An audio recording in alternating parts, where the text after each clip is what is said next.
Pessoas que tiveram a vida transformada por Deus. Verdadeiras histórias de conversão rumo à vida. É isso que você encontra aqui, no programa 180 Graus, o Ponto da Virada, que começa agora.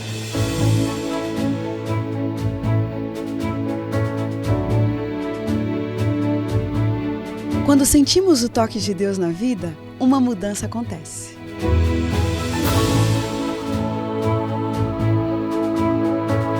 Surge à nossa frente possibilidades de felicidade plena. O toque de Deus restaura, renova, refaz.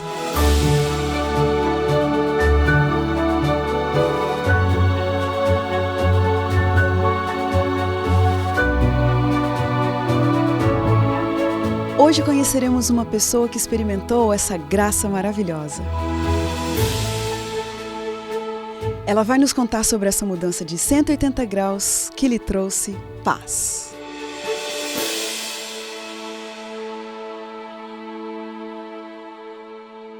Filho de uma família cristã, o Joel dos Santos, muito cedo na vida, se cansou de Deus e quis conhecer os caminhos do mundo.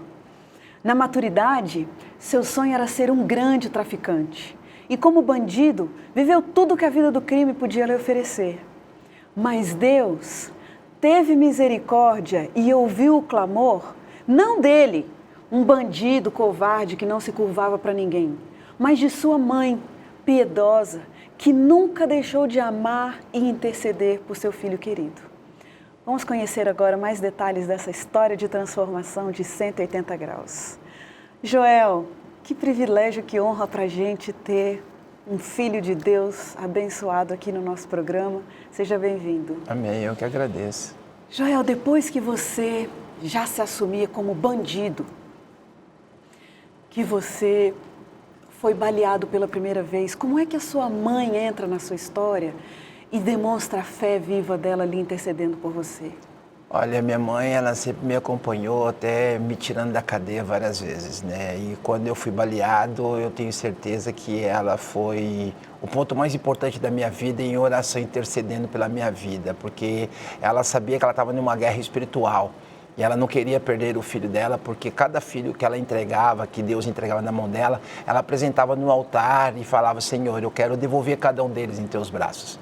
E ela não queria ser uma derrotada, né? Satanás me levando embora e ela ali intercedendo em oração, né? Numa luta. A primeira vez que ela foi te socorrer, e não sei se ela te viu no hospital ou em algum momento, né? Ela dizia para você, ela te aconselhava, ela orava com você, como é que era? Olha, minha mãe teve momentos que eu achava que ela era muito chata, porque quando eu era baleado, ela apresentava a solução, Jesus, e eu queria que ela me apoiasse, que eu matasse os caras. Então eu precisava de um apoio dela falar: mata eles. Mas ela falava: Jesus te ama, larga essa vida. E muitas vezes eu ficava com raiva, porque eu não queria esse conselho. Eu queria uma motivação, que eu tinha que invadir a favela e matar. O que você queria era vingança? Sim. E depois dessa primeira vez ali que você foi baleado, então, em vez de você dobrar o seu coração, perceber que estava correndo risco de vida mesmo, não, você voltou para o mundo do crime. Eu acho interessante a Bíblia, porque depois que eu me recuperei, eu voltei mais poderoso, mas eu acreditava que era mais forte. E Mateus 12, 43, 44 diz que o espírito imundo, ele sai do homem, ele anda por lugares áridos. E quando ele volta com mais 7.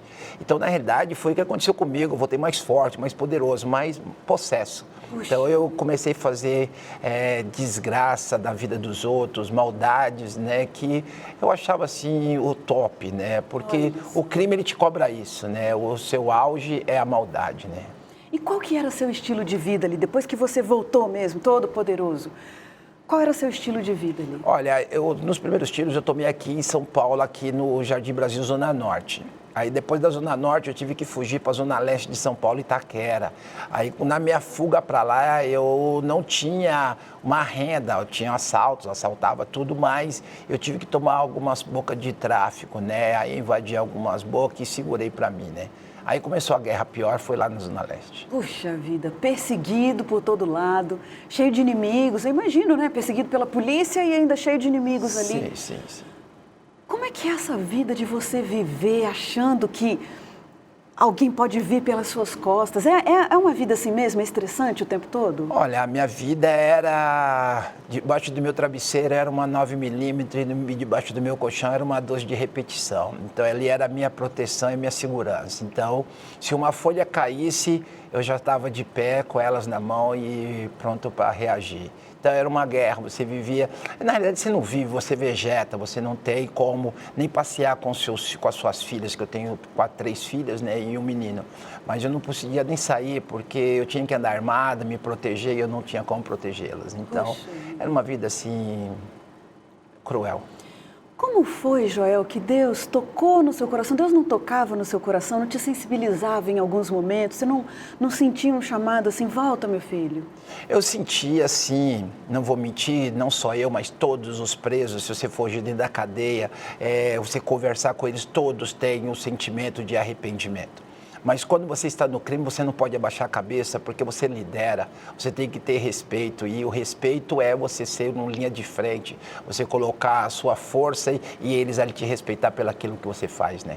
E se você for covarde em um assalto, você não pode falar que está com medo, que você pode morrer.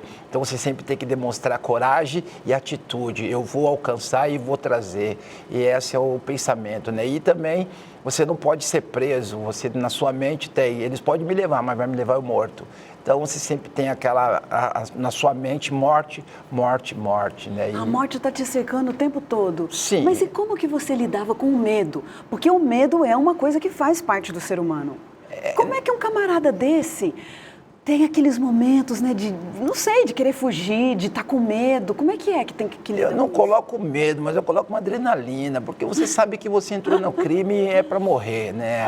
Você não tem esperança. Então, as coisas que acontecem, você tem que segurar, porque você assinou aquilo, né? Você aceitou aquele contrato e você assinou. Eu vou ser bandido. E se você entrou na vida do crime, você tem que entrar para morrer e para matar. Não tem outra saída, né? Era essa a sua filosofia de vida. Sim, porque você vive aquilo, né? E você também tem que formar jovens para isso, né? Então não é só você tem que formar eles a ser um bandido também, porque você tem que ter uma quadrilha, né? Joel, como foi que você um dia sentiu um chamado, uma vontade de ir para a igreja? Como que aconteceu isso? Olha, isso aconteceu no dia do meu aniversário, um dia antes do meu aniversário. Meu aniversário caía dia 9 de maio, no dia das mães, que seria no domingo. E no dia 8, teve um chamado para mim para a igreja. Eu encontrei um folheto na rua, e esse folheto era da igreja adventista. E aí foi um toque muito forte de mim, falando assim, vai para a igreja, porque tantos parceiros seu morreram, só você está vivo. E eu fui para a igreja lá de Guaianais. Aí eu fui para a igreja de Guaianais, tinha parada 15 de novembro, mas daí eu fui porque na 15 de novembro tinha uns inimigos, daí eu fui lá em Guaianais, mas eu fui armado. Daí toquei a arma e entrei na igreja, mas daí foi um momento assim muito difícil para mim, porque foi uma guerra, tinha uma voz que falava, pede ajuda, pede ajuda, pede ajuda, mas só que eu não ia pedir ajuda, eu era bandido, sangue bom, eu sempre fui de correria, sempre fui de resolver, eu não ia pedir socorro para irmão de igreja. E ali na escola sabatina aguentei, no culto divino veio uma força maior me cobrando para me pedir ajuda, pedir socorro para os irmãos, pedir oração. E aí eu não pedi não, eu virei as costas, saí do culto antes de acabar, saí do culto divino, nervoso. Saí nervoso porque eu estava sendo cobrado e eu não ia me baixar. Aquela guerra, mas era tudo dentro de você mesmo, sim, muito forte. Tinha um lado que me chamava, de outro lado me apresentava quem eu era no crime, entendeu? Que força que você acha? Por que você se convenceu de ir para uma igreja naquele sábado pela manhã? Olha, eu fui nascido e criado dentro da igreja adventista, né? Minha bisavó é adventista, minha avó é adventista, meu pai é adventista, meus irmãos todos adventistas. Então, eu fui nascido e criado. E eu sei que Deus sempre cuidou de mim. E no momento que Deus me chamou através daquele folheto, eu vi que, porque antes disso eu fui fazer uma chacina na cidade de Tiradentes. E aí quando eu cheguei lá, os caras mandaram eu matar uma família. Mas daí quando eu atirei só no esposo e não consegui matar a mulher e os filhos. E ali quando eu fugi, aí eu comecei a ver que minha vida não era mais aquela, eu comecei a ver que eu virei um covarde e aquilo me machucou muito. Porque eu sabia que eu ia ser cobrado, porque eu fui pago para fazer isso, me cobraram isso. E ali eu comecei a ver que não era aquilo que que eu queria mais, sabe? Mas só que eu não podia expor para os meus funcionários. E aí ficou um clima muito ruim. E aí no dia do meu aniversário, que ia cair no domingo, aí eu fui chamado para a igreja, aí piorou. Porque eu falei, o que eu estou fazendo aqui dentro da igreja? Mas eu não podia estar aqui dentro. Saiu dali num mal-estar. Ah, eu fiquei mal, porque eu sabia que eu estava na presença de Deus e Deus sabia quem eu era. Aí eu até chorei na saída, chorei, mas aí levantei a cabeça, falei, não, vou ter que continuar, porque eu fiz um pacto que eu ia sair do crime morto. Não aceitava aqueles que viravam as costas para o crime, sabe? E aí, quando eu voltei para casa, já tinha sido armada a minha morte, que aí os policiais tentaram me matar antes, não conseguiram ir na favela, aí eu voltei para matar os policiais, não consegui. Aí quando eu voltei, no sábado à noite, aí chegou no domingo, aí já estava tudo armado, a minha morte. Como é que você costumava comemorar seu aniversário? Olha, era muita droga, bebidas e muito tiro pro alto. Era festa. E você tinha planejado isso já para o próximo dia? Nesse meu aniversário, não. Eu fiquei intocado. Nem os funcionários que vinham me pagar, eu recebi o dinheiro do tráfico da noite. Foi um aniversário assim esquisito, né? Como que nós chamamos do crime, um dia esquisito para mim. Eu senti que ia acontecer alguma coisa comigo. E eu fiquei isolado. Eles batiam da minha porta e eu não atendia ninguém. E aí, quando eu saí, foi aí quando eles me deram mais 6 tiros. Ai, ai, ai. Joel, 1, 2, 3, 4, 5, 6 tiros. 11. Que é isso? Você já tinha se recuperado anteriormente?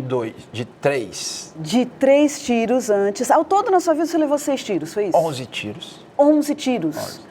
E agora você leva 6 de uma vez só. 6. Quer dizer, era para acabar. Sim. É que, na realidade, esse daí eu já estou contando no final, porque eu tomei mais 2 antes, né? Que tentaram invadir meu ponto de tráfico, certo. Aí na troca de tiro eu tomei 2. Tudo atrapalheira, Um no braço, tudo outro na complicado. E você, Joel, escapou de 11 tiros ao todo na sua vida. Dessa vez, 6 de uma vez só. Sim. Quer dizer, foram para acabar com você. É que, na realidade, é regra, né? Eles tinham que me matar porque eles sabiam que eu matava, né? Então... Como que você interpreta hoje você ter sobrevivido a 6 tiros? Olha, eu acredito unicamente em Deus, porque o que aconteceu comigo dentro do hospital, eu sei que foi Deus que esteve lá, porque os médicos, eles decretaram a minha morte, deixa o sangue bom morrer, deixa esse cara morrer, que é um bandido a menos. E já era a segunda vez que eu estava naquele hospital baleado. E aí A sua mãe entrou nessa história mais uma vez? Sim, aí foi o momento que ela intercedeu, os médicos ligaram para ela falando que eu já era, né, que tinha aberto a minha barriga e ali já... deram como defunto, e aí desceu esse raio de luz do céu e ali saiu essa voz, né? E falou 2 vezes, jovem, o que tu queres da vida? E na segunda vez a voz de novo, jovem, o que tu queres da vida? Foi aí que eu respondi, que eu queria ser feliz, estar ao lado de Jesus. Aí quando Deus fez essa cirurgia, tirou, eu senti meu coração sendo transformado. É emocionante mesmo, né? É, que Deus é tremendo, né? É que você, sabe o que é? Você é tão cheio de energia e você vai contando assim, como se fosse uma coisa simples, como se fosse uma coisa natural na vida. Mas olha, você se assumia como um bandido, Sim. Você sabia tudo o que você tinha feito na vida e de repente você ali, dado como morto, imagina sua mãe receber uma ligação dessa, ela que orou por você. Quantos anos você tinha nessa época? Completei 30 anos de idade quando eu tomei os últimos. Pois é, um filho no jovem dia do meu aniversário. ainda. No dia do seu aniversário, sua mãe recebe essa ligação. Dia 9 de maio de 1998. Quer dizer, estava tudo acabado, para todo mundo estava tudo acabado. Sim. Mas Deus que é misericordioso, Deus que é grande, Ele estava trabalhando, né, Joel? É isso, esse lado aí que me traz essa ganância de servi-lo, sabe? Hoje eu tenho essa ganância de invadir favela, invadir cadeia, pregar o evangelho, levar e provar para o mundo que existe uma saída, entendeu? Porque quando eu estava lá, eu era a escória da sociedade, eu sabia que eu era a escória. Se me perguntasse... o que você acha do seu futuro? A morte. Eu tinha que morrer pelo aquilo que eu fiz, entendeu? Fui uma pessoa muito cruel, muito má. E não merecia viver. Não merecia viver Você mesmo. achava isso de você mesmo? Sim, eu era uma pessoa muito cruel, era muito mal, sabe? Eu não tinha amor a ninguém, sabe? Joel, Eu tinha prazer a sangue, eu gostava de sangue, eu gostava de ver as pessoas sendo torturadas, o sangue caindo. Eu me sentia feliz. Isso parece que era uma vitória para mim, né? Como é que Deus transforma um coração desse? É por isso que hoje eu sou um escravo de Deus. Hoje eu vou trabalho fora do país, do Paraguai. Eu gosto de ir nos lugares piores que existe. Falar, ó, essa cidade é a pior cidade de criminalidade. Eu quero estar lá pregando evangelho, porque eu acredito muito naquilo que Deus falou. Aonde que abundou o pecado, sobreabundou a graça, entendeu? E eu vivi isso. Entendeu? Eu vivi no pecado, eu vivi como a escória, eu saí do lado de Deus, eu não suportava ouvir Deus, entendeu? E de repente, esse ser que foi desprezado por mim, vai ali dentro de um hospital, em um quarto, e pergunta o que eu quero da vida. E não tinha lógica, o que eu quero tinha que morrer. E ele me deu a segunda chance, o que tu queres da vida. Quer dizer, você mesmo achava que você merecia morrer, Sim. Mas quem somos nós para fazer qualquer julgamento sobre nós mesmos? Sim. Porque Deus foi ali e Ele fez uma operação. Eu achei tão bonito você dizer isso, né? Que Deus, você sentiu Deus operando dentro do seu coração, né? Eu acredito que Ezequiel 36, 26 se cumpriu na minha vida. Eu tirarei seu coração de pedra e vos darei um coração de carne. Eu acredito nisso, porque na realidade eu sempre fui assim, muito apaixonado por armas, né? Eu sempre gostei de armas, sempre cuidei, desmontei, lubrificava, cuidava delas, porque ela é a minha ferramenta de proteção, né? Então eu cuidava muito bem dela. E eu vi o que Deus fez na minha vida, que hoje eu chamo ela de 6.6, ela tem 2 pentes, um de 27 e um de 39. Ela é 100% automática, ela é aberta, quando ela é aberta, ela fuzila o pecado e dá vida ao pecador. Então eu troquei minhas armas, hoje eu tenho minha arma, é a minha Bíblia. Eu vejo o poder que ela tem na vida das pessoas como ela teve na minha. Ela me transformou, ela matou o velho homem e deu a vida a esse pecador, entendeu? Então eu uso muito a Bíblia, eu levo a Bíblia para as pessoas e eu vi milhares de traficantes, bandidos sendo transformados através dela. Então essa é a minha gratidão de ver pessoas como eu sendo transformadas também através da Bíblia. Quer dizer, né, assim como você tinha um cuidado todo especial pelas suas armas antes, hoje você tem esse amor pela palavra de Deus. Mas vem cá, vamos voltar ali naquele momento da transformação. Sua mãe recebe uma ligação, seu filho está como morto aqui. E ela pensando que vai chegar ali naquele hospital e pegar o filho naquela situação, mal sabendo que Deus estava operando um milagre. Como foi essa coisa de dizer para sua mãe, de retomar consciência depois e de dizer para sua mãe, mãe, vamos para a igreja? Como é que foi isso? Olha, dentro do hospital foi, na realidade, eu virei uma comédia, né? Porque os policiais estavam tudo na porta, aí os enfermeiros, os médicos, e quando chegou de manhã, eu comecei a falar de Jesus, aí todo mundo começou, sangue, você é bandido, você vai morrer, você não tem jeito, você vai morrer, deu infecção hospitalar também, não tem jeito, você está morto, não sei porque você ainda não morreu, você é um defunto, e começaram a me questionar, e eu falei, não, eu vi Jesus, liga para minha mãe, que eu preciso conversar com a minha mãe. E aí, quando a minha mãe veio, ela também ficou um pouco igual Tomé, sabe? Porque ela não era a primeira vez que eu tinha falado disso aí. Ela orou a vida inteira pelo milagre, a hora que o milagre aconteceu, ué, será que está acontecendo mesmo esse milagre? Ela duvidou, mas só que eu coloquei no meu coração uma coisa, eu não tenho que provar para ninguém, eu vou ter que provar para mim que esse Deus é real, o que aconteceu na minha vida foi real. Então hoje eu tenho esse pensamento, eu tenho que provar para mim que esse Deus tem o poder de transformar a vida a cada dia. Porque no dia que eu caí, eu já duvido dele, duvidei dele, entendeu? Porque eu caí de novo, né? Mas, Joel, eu sei que você tem um ministério, uma caminhada com Deus maravilhosa, lindíssima a partir dali. O nosso tempo aqui é curto para contar tudo, mas eu queria saber um pouquinho mais desse milagre, essa coisa que escapa à razão humana, de poder transformar um coração bandido, pecador, maldoso, pura maldade. Eu queria que você me dissesse como é que Deus trabalha dentro dos neurônios, porque coisas que antes você gostava, hoje transformado por Deus você não gosta mais. Coisa que antes te dava prazer, hoje não te dá mais prazer.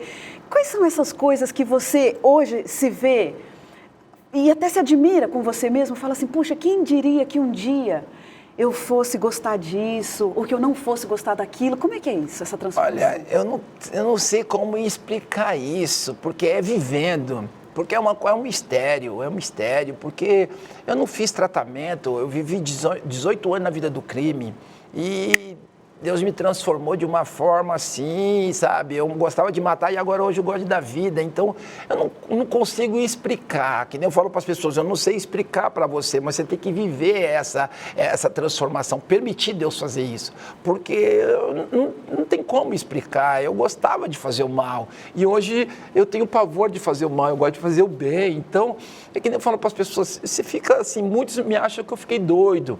E aqui em São Paulo, muitos desconfiam ainda se eu mudei mesmo, se eu só estou ali, como se diz, de meia boca, né? Não estou querendo transmitir a realidade que eu não mudei, mas eu tenho que me assegurar comigo, porque eu sei que aqui foi transformado, eu não tenho mais maldade, eu gosto de levar vida para as pessoas, então eu não sei como explicar essa transformação, é um mistério, é um mistério. O amor de Deus. É um mistério. Qual foi uma grande emoção que você teve depois que você foi restabelecido na sociedade, uma grande emoção com Deus? Não sei, talvez a primeira oportunidade que você teve de pregar, quem sabe, numa igreja. Pensa, você um dia teve um púlpito de uma igreja para pregar. Foi um momento assim emocionante? Olha, o momento mais emocionante foi lá em São José do Norte, no Rio Grande do Sul. Me chamaram, eu estava na equipe de evangelismo, e aí me chamaram lá para me fazer um evangelismo. E aí, chegando lá, eu nunca fiz sermão, né? E lá eu tive que fazer programação na Mira da Verdade, mas só que ali eu fiquei com receio, e aí Deus falou, vai que eu estou contigo. E aí depois dali, começaram a fazer várias perguntas, eu respondendo dentro da Bíblia, respondendo assim ao vivo, e ali eu vi o poder de Deus, e aí as pessoas me questionavam, e aí como que você consegue gravar tudo na cabeça? Eu falei, não gravo, porque eu usei muita cocaína, então minha mente, eu não consigo gravar endereço. E ali eu comecei a falar da Bíblia, os textos, aonde que está, e explicando tudo. E aí eu vi o poder de Deus, foi aí que eu senti força, eu falei, Deus está comigo, né? Aí eu me senti mesmo, não me senti antes armado, sabe? Me senti com aquela confiança, Deus está comigo. Ali foi um momento ali que me chocou muito, sabe? Por Deus fazer presente em um ser igual eu, um lixo, uma escória, a escória da sociedade, e ele ali me usar, é uma honra. É tocante, é emocionante, né? É uma honra você ser usado, sabe? Receber a presença de um ser poderoso, um ser digno de ser adorado, de ser glorificado, e você é um ser pecaminoso, sujo, e esse ser te usar para falar dele, é uma coisa assim que me marca muito, sabe? Não falar do amor, mas sofrer em nome dele, porque hoje você sofre muito para pregar o evangelho, como eu fui convidado por várias igrejas para me abrir ministério, mas eu falei, eu tenho que honrar uma verdade. Mas essa verdade, ela choca muito as pessoas e você tem que continuar honrando. Você é passado como herege, é fanático, perfeccionista. É que nem eu falo para as pessoas, interessante, quando eu raiava a noite na droga, usando cocaína, assaltando, eu não era fanático. Agora, quando você quer se separar para ser zeloso, aquilo que foi entregue nas minhas mãos, sabe? Porque ele me entregou uma honra, ele falou, olha, me honra, muitos não sabe? entendem, né? E aí eles não entendem, eles te colocam você como fanático, sabe? Joel, fala um minutinho só pra gente. Eu não queria que esse tempo acabasse hoje, mas qual é a diferença em se sentir poderoso? Porque existe mesmo um poder em você comandar uma comunidade, em você andar armado. Existe um poder ali do morro, aquele poder que você experimentou. Que diferença existe entre ser apoderado por uma arma do lado e receber o poder, ser empoderado pelo Espírito Santo? Olha, você ali com a arma na mão, você é forte, porque tem um ser que te usa para aquilo, sabe? Ele te dá um poder, como que ele quis ser acima de Deus. E ali você se considera acima das pessoas. Você pega uma arma, você pega uma metralhadora, eu sou poderoso, quem vir no meu caminho de roubo, então você é forte, mas diabolicamente. Porque você está ali para matar, para destruir. É o trabalho que ele veio fazer aqui nessa terra, matar e destruir. E quando você está fazendo bem, não é um mérito seu, porque você não é capaz de ser bom. É Deus que te faz ser bom. Então, quando você está fazendo a bondade, é onde que eu falei, você se sente importante, porque o ser, o soberano, todo-poderoso está usando um servo, um corpo pecaminoso para apresentar o caráter de Cristo, sabe? Eu fico feliz quando as pessoas falam assim, você não tem faculdade, você não tem isso, mas você é um homem de Deus. Que nem eu falo para as pessoas, eu não quero apresentar a minha grandeza carnal, eu quero que as pessoas olhem assim, você é um homem de Deus, você é um mensageiro do Senhor. Eu quero que as pessoas vejam Cristo na minha vida. Então, e lá não, as pessoas viam o diabo na minha vida, viam matando, aquele cara andava na rua, as pessoas ficavam com medo, chegou a morte, chegou aquele bandido e eles tinham medo de mim, pavor, eu respeitava por medo, você via o medo no semblante. E hoje você vê esperança nas pessoas, eles olhar para você e falar, você é um homem de Deus, você pode me ajudar. Então é gratificante, porque você sabe que não é seu, você não tem capaz, você não é capaz de ajudar ninguém, mas Deus te usa para você usar através de nós. Olha, Joel, a coisa mais linda do Evangelho é que para Deus não existe nem escravo, nem livre, nem judeu, nem gentil.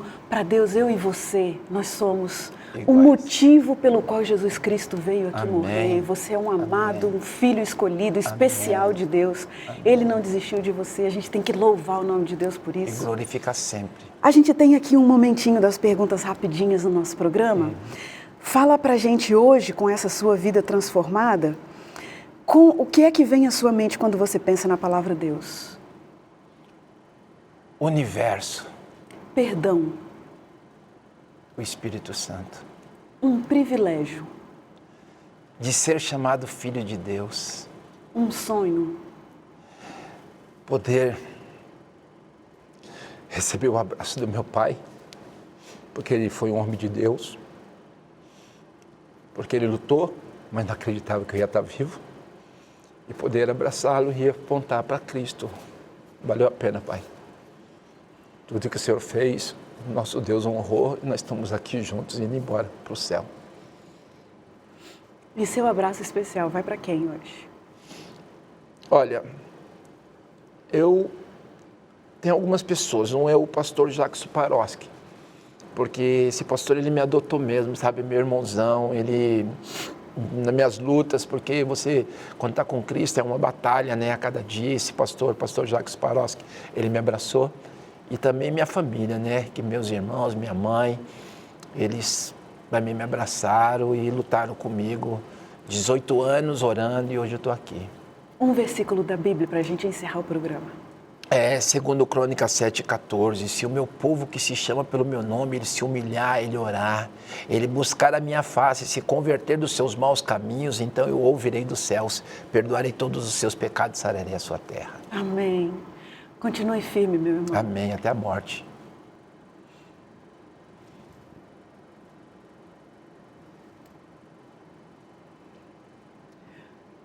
Que Deus te abençoe. Amém, amém. Muito obrigada por ter aceitado o nosso convite. Amém, eu fico feliz. E é assim que nós terminamos o programa 180 Graus de hoje, emocionados por essa história impressionante.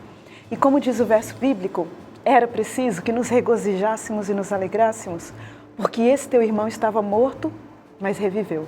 Estava perdido e foi achado. Um grande abraço para você e até o próximo programa.